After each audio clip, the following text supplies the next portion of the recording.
So there are some data structures that resides on your memory, some on your disk. Let's see what are those data structures. And all of them has their specific functionalities. First, on these data structures, which are in persistent storage. And this is one of those things that you should know, but most people don't. And this part is about what data structures help you to boot. What happens when you switch on your computer? Essentially, in your storage, there is something called, there are three primary data structures that I feel are really important. The first one is boot control block. And this boot control block contains the information, the address of the bootloader. What is a bootloader? When you switch on your computer, what happens is your computer will start talking to firmware, like your BIOS or basically whoever is in the ROM, and basically tells that, you know, where is your, which is your primary partition. Where is your operating system, which is your C drive whatsoever. You can make it D drive or whatsoever, but essentially say in C drive in Windows. And then it will look for boot control block, which is sort of a fixed address, contains one per partition. These data structures essentially contain location to your bootloader, which is a piece of assembly code. Extremely small, extremely important. What does bootloader do? It's not operating system. Bootloader will only know where to start the operating system and how to execute it. All the bootloader knows is where the first instruction resides, take it, execute it. So what's special with bootloader? It's just a loader, right? I mean, it's basically like loading an instruction and running it. Speciality is the bootloader knows what is the operating system code. So if there is an error, it's not the operating system, it will just abort without doing any damage. So that is the boot control block, and in on-device data structures that not many people realize, but all of us use. It is definitely one per partition, you can imagine, right? Like, you know that, for example, like if you want to have dual boot, you generally have to have two different partitions. For one is for Linux, other for Windows. One boot control block per partition. Okay.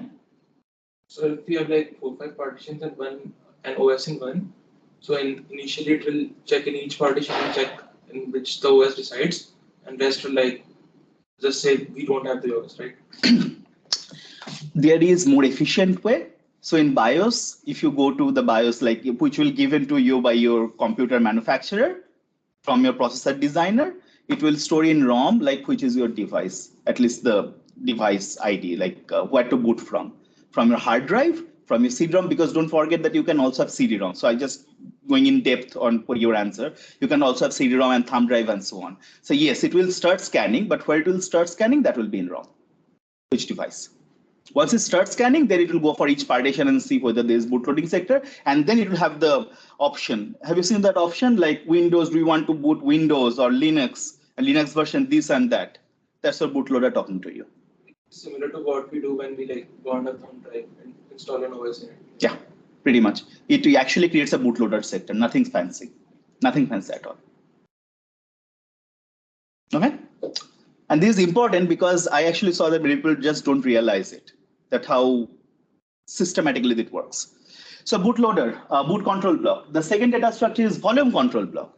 So this is specifically for operating system, right? Boot control block. Volume control block is for any partition. And what it contains? It contains the basic information. How much? Because I mean, if you look into, have you seen like? If you go to right click on a drive and so see for properties or information, you see how much free space is there, how many files are there, and so on and so forth. You cannot really do traversal and looking into all free spaces every time someone right clicks on a drive. That will be insane. So you store that information in your volume control block. Volume control block is corrupted, your disk is unusable.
Okay, we're back. Is the recording still on? Yes. Okay. No.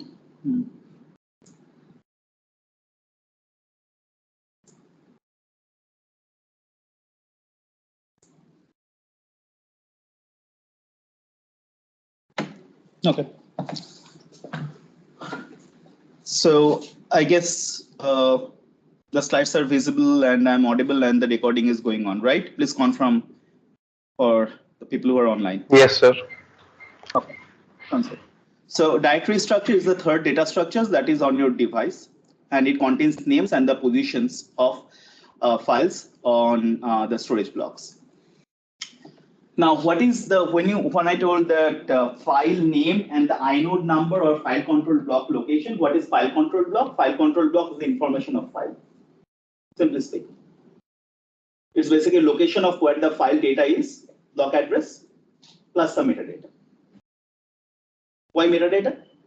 You need something like access permission when the file dates were accessed, and we like timestamp on the file, file owner, file size, and so on. These are like primary ones. So access permission and the timestamps when the file was accessed and the actual block address. These are FCB, and as usual, FCB is not one data structure. Like FCB is one data structure, but it is stored not as individual data structure, but an array of FCBs. And your this directory will point to an index in that array. Okay.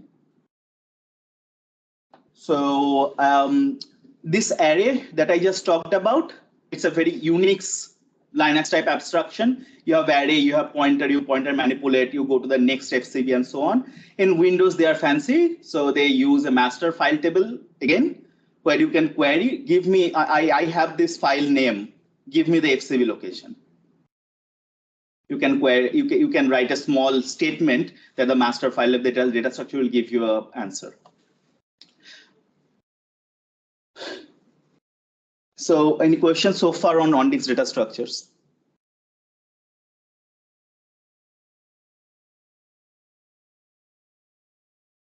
Is that ACL? Access control list. So it's basically a way to specify file permissions. Who can access file? Okay, so this FCB is also called inode in Unix. There are differences, of course, but the functionality is same. Having metadata about file and the file actual block storage locations. So we'll use the FCB and inode interchangeably in this lecture. Now, from the on this data structure, let's move into in-memory data structures. It will be interesting when you implement your API. First one is mount table, which just contains information about each mounted volume, like where the volume is mounted, what is their size, and what is the name of that mounted volume, and so on. It can be SDA1, it can be Sunanda's thumb drive, right? You can name it, and that has to be stored somewhere, mount table. The second in-memory data structure is directory structure cache. Essentially, directory resides on your secondary storage, but it's extremely slow. You cache it when you are using that particular directory. Cache it where? Cache the whole directory structure or part of the tree in your memory. The third one and the fourth one is something we discussed yesterday about the open file tables. So open file table is basically large array of which files are open and where those files actually are on your disk. Two flavors, both in memory. First one in the system wide, like where you will have the file name, the number of processes that got it opened, and the pointer to the FCB.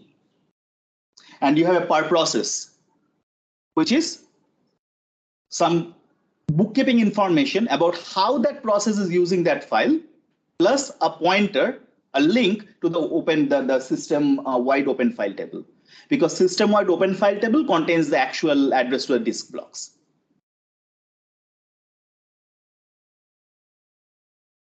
whenever a process requests to read a file, it will first go to the process file table and then go to system-wide file table, and from there go and read the data.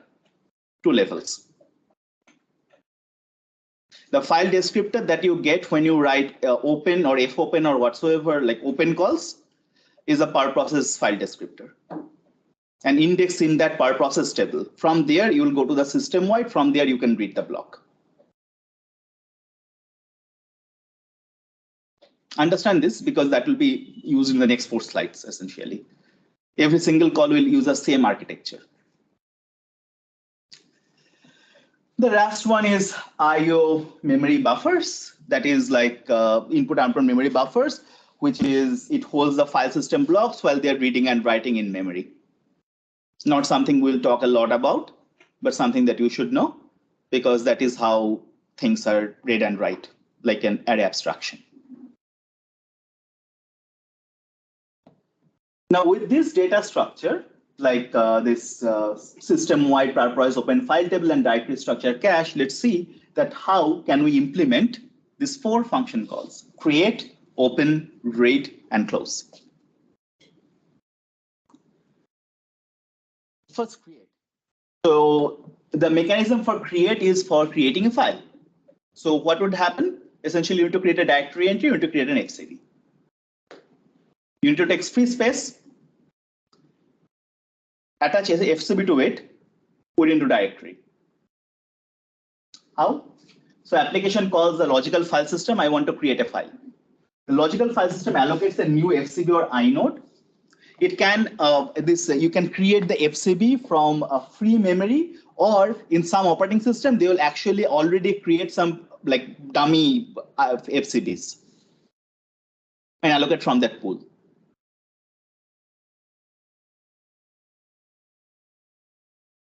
Okay. So OS basically reads the, and by the way, this free FCB or free inodes, where would they reside? The pool on your disk.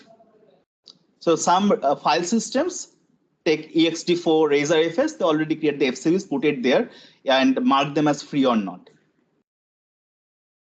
That saves the time of creating an FCB on the run. You just create it once, store it there, use and reuse it. That's great, right? That's a good idea. Otherwise, for each operating system needs to create their own FCBs. Now, essentially, once you get the FCB or inode, the free inode, the operating system reads the directory in memory where that FCB needs to be pushed because it knows the path, right? I mean, where the user wants to create that file. So it will traverse the directory, get that directory where, get that directory tree where it wants to or needs to attach the subdirectory or the file, whatever you want to create, put it into cache, in-memory cache, make the changes, grow the tree, write it back to your disk. So essentially 2 steps. Create one FCB, modify the directory. For modifying the directory, need to read it in the memory. I mean, operating system doesn't really do disk access directly. Like it basically it takes everything in the RAM, make changes, then copy it back to disk.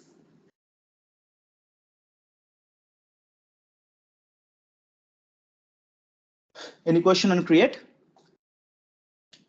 It's fairly straightforward. Take an FCB and then modify the directory tree.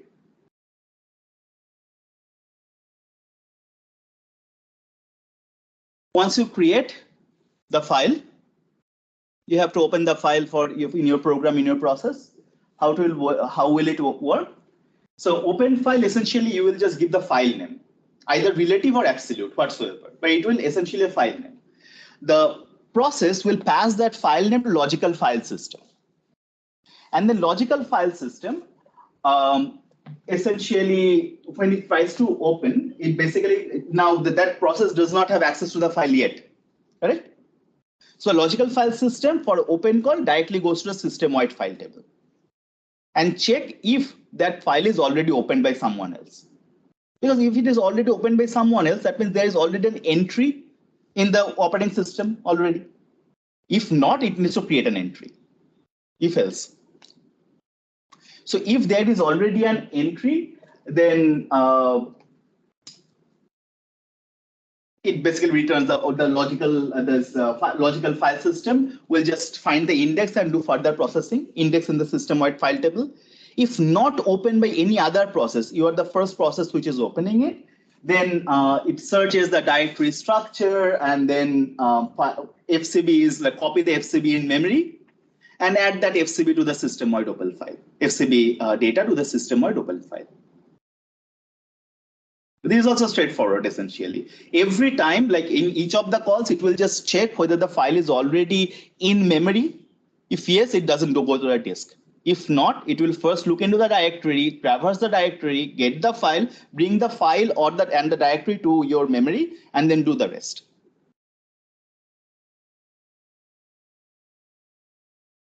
So for open, it's fairly straightforward again.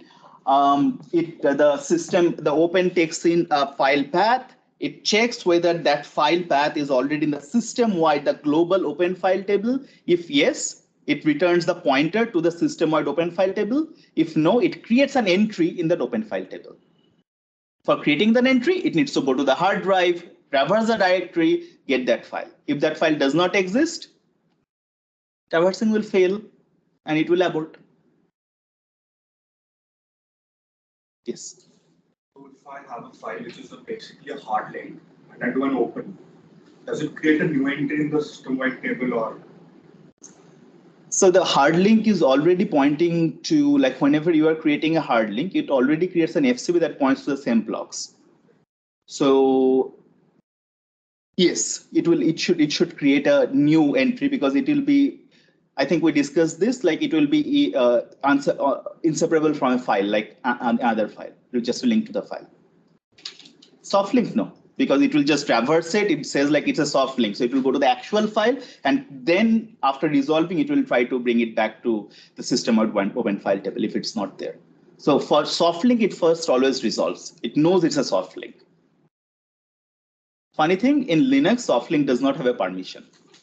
So it is just like anyone can create a soft link who has written write permission to it. So my point is that soft link does not have a permission means that soft link does not have an FCP. FCP contains permission. See the logical flow. That actually means soft link has to be resolved for doing anything. And then that resolved link will be added to FCB or not, depending on whether it is already in in-memory file table or not. And finally, it will, for open, once the system-wide file table entry is created or it is already there, that index in the system-wide file table will be returned to the process or to the operating system. It will create one entry to the per process file table and add that index with some bookkeeping information, like process A called this at this timestamp and tried to read at this particular pointer, plus what the file is. And what the file is, it is at the index of system-wide file table. So if the file already exists in that table, the system-wide table, then we call it open, then it should create another entry, right? No. For that file? No. It will just increase the counter. I was reading yesterday because the buffers are also stored here. So if we call an open again, both of these opens will have like different buffers, right? So it creates a buffer, yes, but not okay. Let's take Nisar's question. I think it might be related or is different. Like I think what he says is right. Yeah, like after reading it up, it actually makes sense that it will actually create a new entry. The place where it won't create a new entry is actually another table which exists at a level after that, which I think is called the vnode table, which keeps the reference count. But we're not talking about virtual VFS yet, not in this lecture. Really? No. What I mean is that, yes, you're absolutely right. So the vnode count and ultimately there will be an step back. So for Linux, if you're using open, I think you might be right. Perhaps you are right. You looked it up. Yes. But ultimately, the point is that there has to be a table which will have only unique file names with unique locations to the FCBs. That's what the system-wide file table means. It has to have in some level. Understand what I'm saying? Before that, you can have multiple levels for indirection, for bookkeeping. What is this? I mean, we are basically saying per process to yet another wrapper over the system-wide file table. And that happens because something Unix uses something called VFS, virtual file system, with vnodes, virtual nodes, and it does much better bookkeeping and reduces the disk 6 and reduces conflicts and so on. Agreed. But ultimately, the point actually here, what I wanted to say is there has to be some bookkeeping information, but finally, when you try to get to the actual disk address, it needs to be done from one table. You see what I'm saying? Because it doesn't really make sense in that final table to have multiple entries for the same file. It's the same storage block. So I wanted to ask the input-output buffers that you talked about in previous slides. So if let's assume we have opened the file multiple times and we are reading it at multiple positions. Some pointer at the beginning, some is the end. Mm-hmm. So they will have different buffers, right? Yeah, they should. They should. Otherwise, each process will be like, it won't really work for processes. The buffers has to be in per process table or something attached to the process, essentially. Something which can be referenced from the PCB in some way.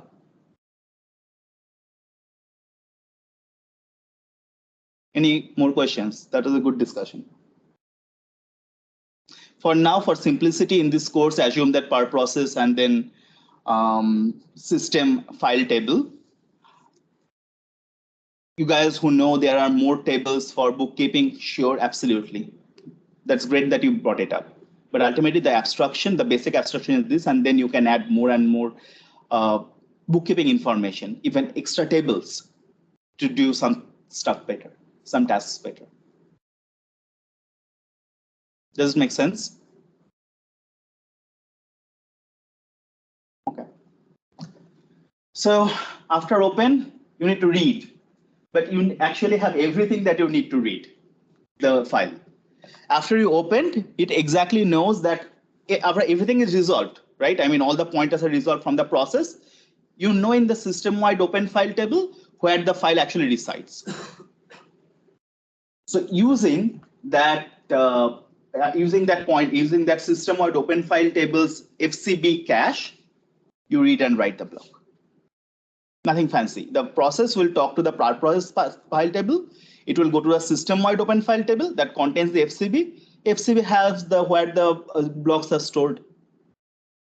And then you call the lower layers like the file IO devices and buffer systems, like give me 500 bytes from that location, starting from that location. So read is extremely simple once you know what the FCB is. FCB or inodes are basically your key, like the operating system's key to read or write.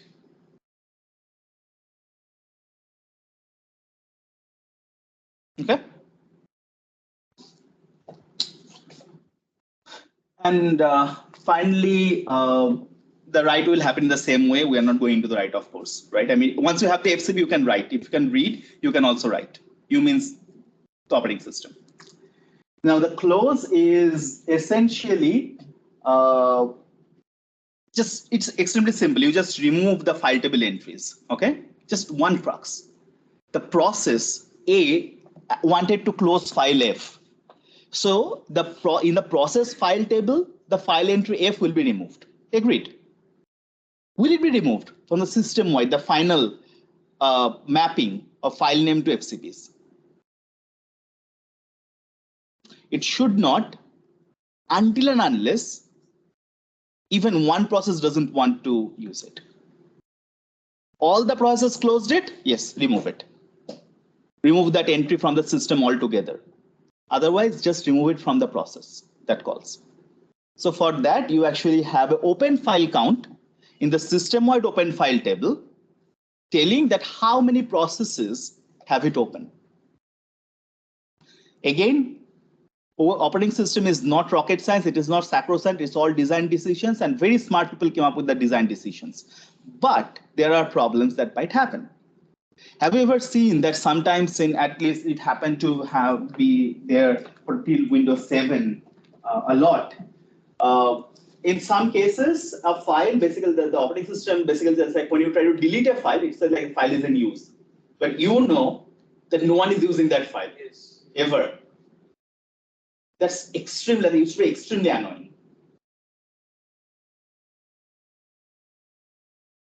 This is what happened. Windows forgot to reduce the, or not forgot, there's some rest condition somewhere, like, you killed some process. More often than not, that happens when you kill the process. The operating system couldn't handle it, didn't do the bookkeeping properly, so the file open count is still non-zero. You try to delete it, operating system tells it's non-zero. I cannot do anything, sorry. There's no force option in Windows, right? So force option will actually tell operating system don't care, Yes. just delete. But you see what force option does now, rm minus f? Ignore the counts, delete. But the force option still cannot ignore the hard links, the reference count. On the disk, the block will not be freed until and unless the reference count is zero. Otherwise, your stupid user example that I gave in random, they will just use rm minus f that everyone uses, and your backup will be gone. For more pointers, look into the post in random. But the point is that this open file count is a great thing. In Windows, it creates a problem. Okay. Cool. Questions till this application of the implementation of the APIs? It's fairly, I would say it's fairly simple if you just have this abstraction of process goes to per process goes to system wide. System wide contains the FCB does read and write. It's basically a 4-line summary of most of the designs. The key is like, how you do bookkeeping, extremely important. And how you do least number of disk accesses, because disk is 60 times to 100 times slower than your memory.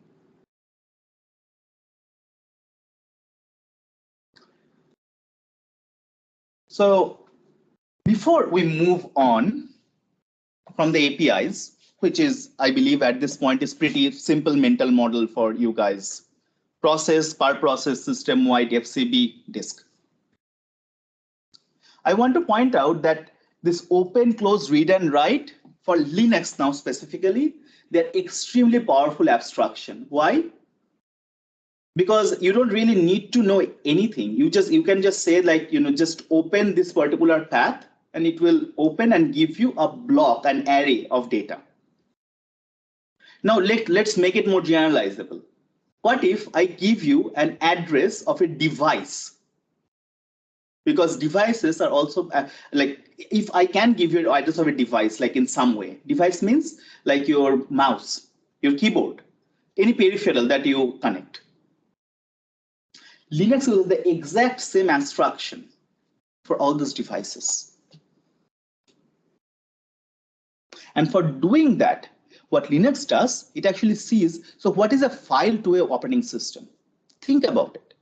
For an operating system, when you're playing at that level, like, doing the implementation of files, just like, assignment 5, you are basically seeing the underlying data is just an array, a huge array, a buffer, if you may. Linux provides the same abstraction for almost all peripherals. And for that, it basically views everything as a file, because file to it is just an array. And that's why there is this adage called everything is a file in Unix. You add a camera file. You add your new crypto miner, some ASIC device with your computer file. You add a network device file. Because ultimately, what is file? In this file system lecture, it's ultimately FCB and storage and block devices. But as a very high level, like, very abstract level, it's basically a block, an array, 0 to n, with each of these elements is specific sized. As long as that abstraction holds, operating system thinks it's a file. Even if the underlying hardware device is extremely, extremely different. And that's why in the network file system works. That's how you can actually do all those cool things that you do with your web programming. Network socket file. Is it actually a file? No, you have a whole course and lab dedicated to it. There's so much going on there. But your operating system, it's basically a block of data array. And then you do bookkeeping, you do this and that, and so on and so forth. But that's why everything is a file in Linux.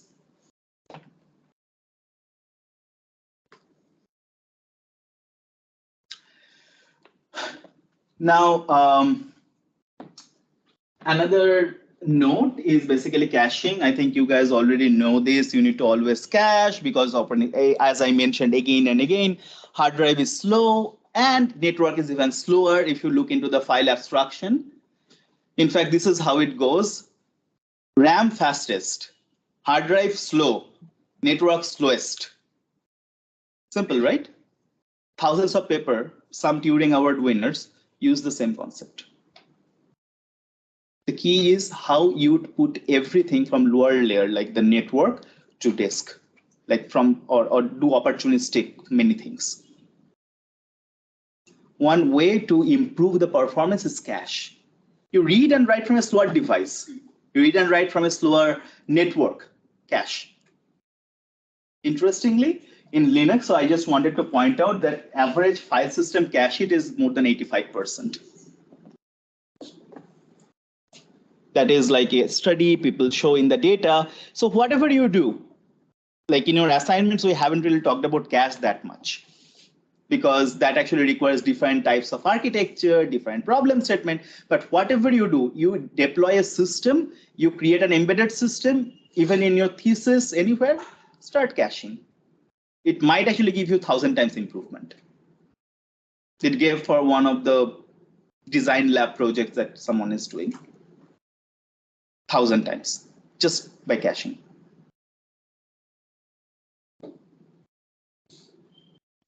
These are two implementation nodes. First, file, good abstraction, set of array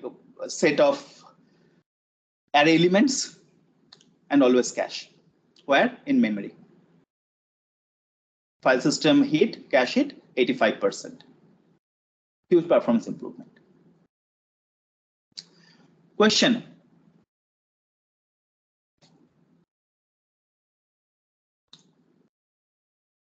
Okay, look into the lecture when you have time. If you have questions, put it in MS Teams as usual, and let's discuss.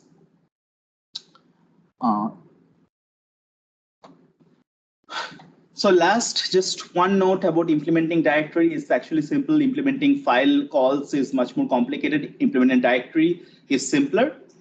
For implementing directory, all you need to do is map the file name to that particular FCD.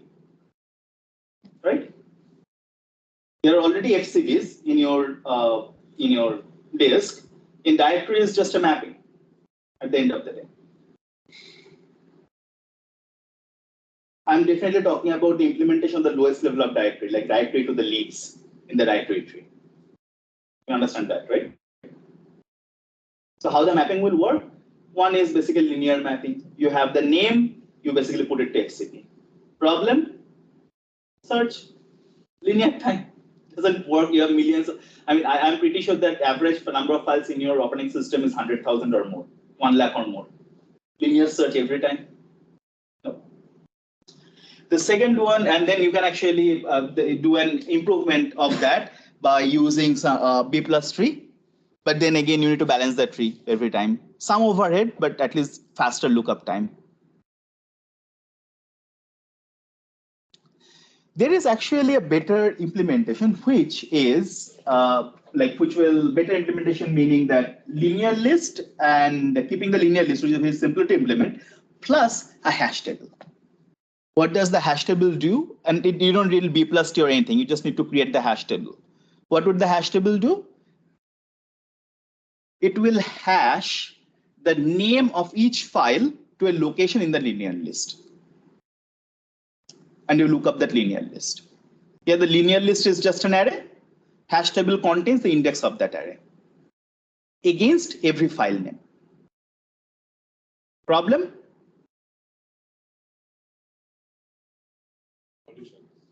collisions, having a good hash function. And if collision happens, what would happen? People worked on it and ultimately came up with chained overflow. If collision happens, you just use a linked list of added indices for that. Everything that you learned in your operating system is, algorithm is used here essentially. But the idea is simple. Linear list, simple to implement, just an array, have an additional hash table to actually look up that array.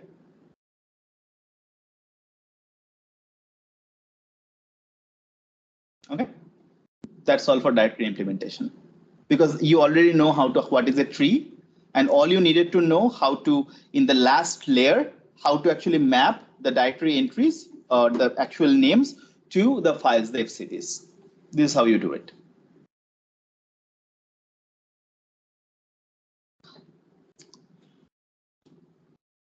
So now, just to summarize, we know that what are the data structures. There is some on device, and we also know how would the boot up work.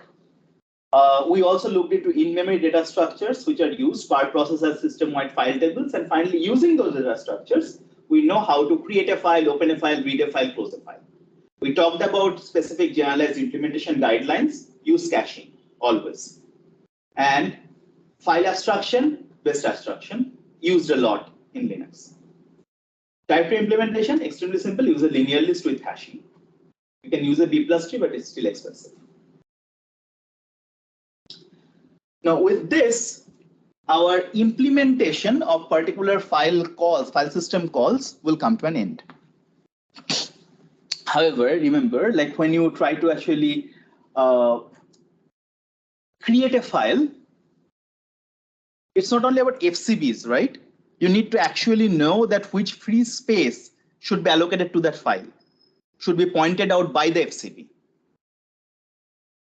So the next question is, we sort of assume that FCB is already created, but while creating FCB, creating the inode, how do you assign free block space to a particular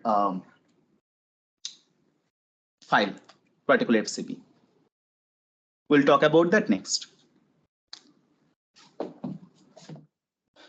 So there are three, this is called a file allocation method, mapping the files to the actual blocks, like the disk blocks, physical blocks.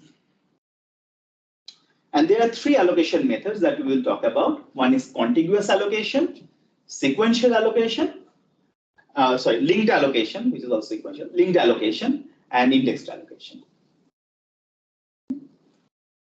We are out of time almost. However, let me actually just give you an idea of contiguous allocation. So that is basically the simplest one. It will take a minute, but you will get an idea that what I mean when I say allocation and mapping and all this. So this is contiguous allocation, everything in one slide, essentially.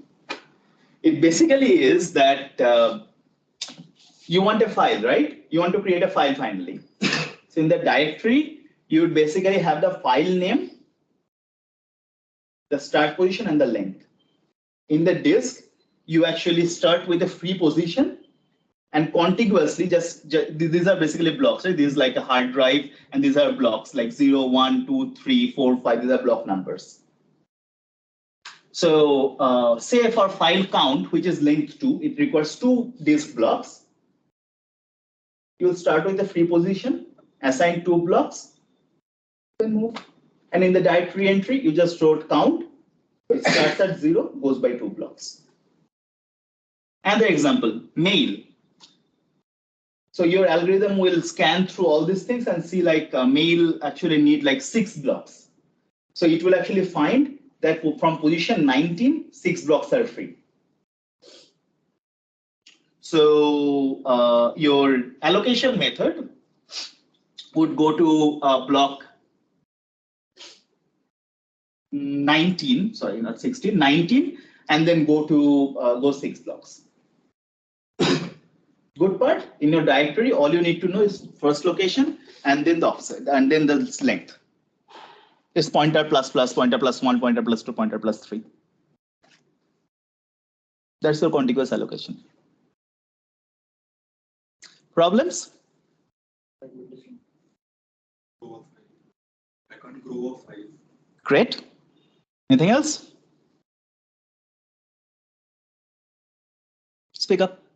And allocate new large files. Dynamic allocation can grow a file, or it external fragmented. You cannot really have large files. Now, these are all bad things. You guys already say bad things. Let's see the good things first. It's simple. You don't need to implement much. That's always good, right? I mean, I know that you guys like coding, but don't like coding this much. Same goes for any developers in the world, even the best ones. They always shoot for simple. This is the first one. So simple is only starting position and length are required and needs to be stored. So only two variable overhead, and it supports random access of blocks. Bad is essentially external fragmentation, waste a lot of space. You need to do compaction. Again, that is bad. You know why is it bad, right? It's necessary, but it takes a lot of effort and a lot of memory, a lot of time. It kills your hard drive, all these things. And you, of course, you cannot really go on and mallocing stuff. Also, when you say files cannot grow, you should remember, like, do you really know what your file size is for most of your files before just when it is created? More often than not, no, right? I mean, you have a notepad that you always write stuff in. You have even your program actually creates and writes and data like log data in logs and so on and so forth. Some files it might work. Example, archival files, which will not change ever next 10, 20 years. In projects, in industry, everywhere, archival files are there. Google has archival files from 1997. They have to. For them, this works perfectly fine. Nothing changes. You sort of like know what to write and what to write, and then you will just write it in a contiguous location and just run with it.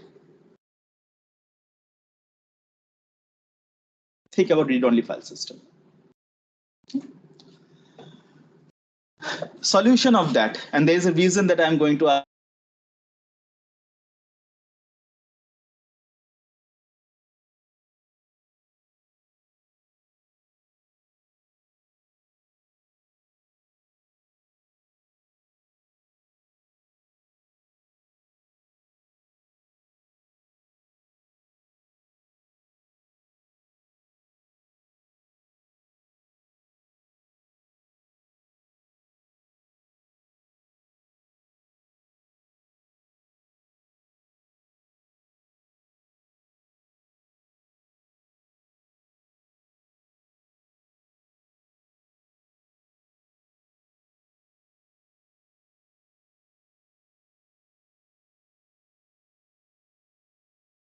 you do linked list, you don't really need to have any compaction. It doesn't require a contiguous allocation if it is a linked list.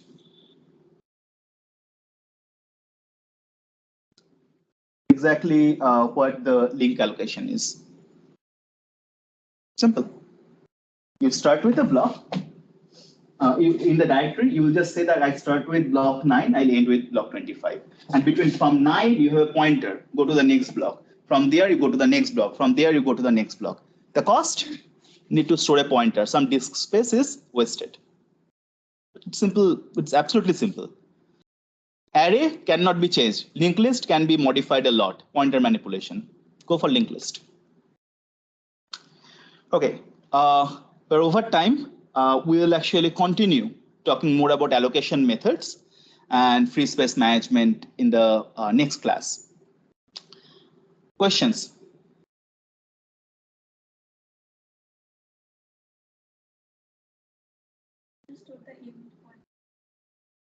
To know that where the file is. There might be null. Exactly. So it might be null because it, yeah, exactly. exactly. You can actually remove the end pointer saying that this is just a null or UAF for end of file pointer. That might be one optimization. What is the genuine size of ROM? 512 bytes. Much bigger than RAM size, but hard drive is much bigger than RAM anyways. So you need more, and you need to read more and write more to it faster. Any questions? Okay. Any questions from the other side?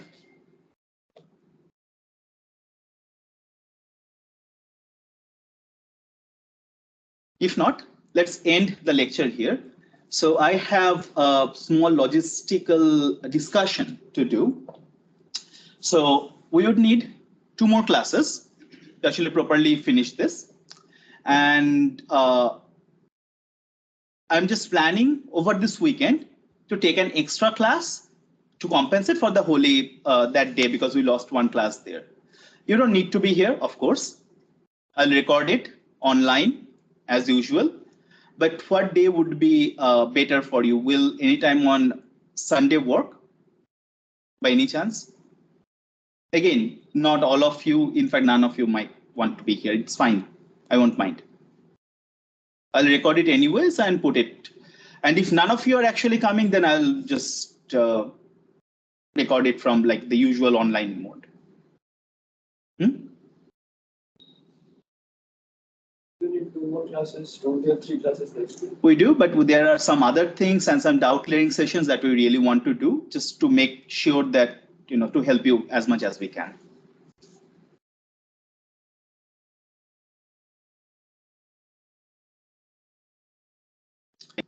So the one thing, the main question is essentially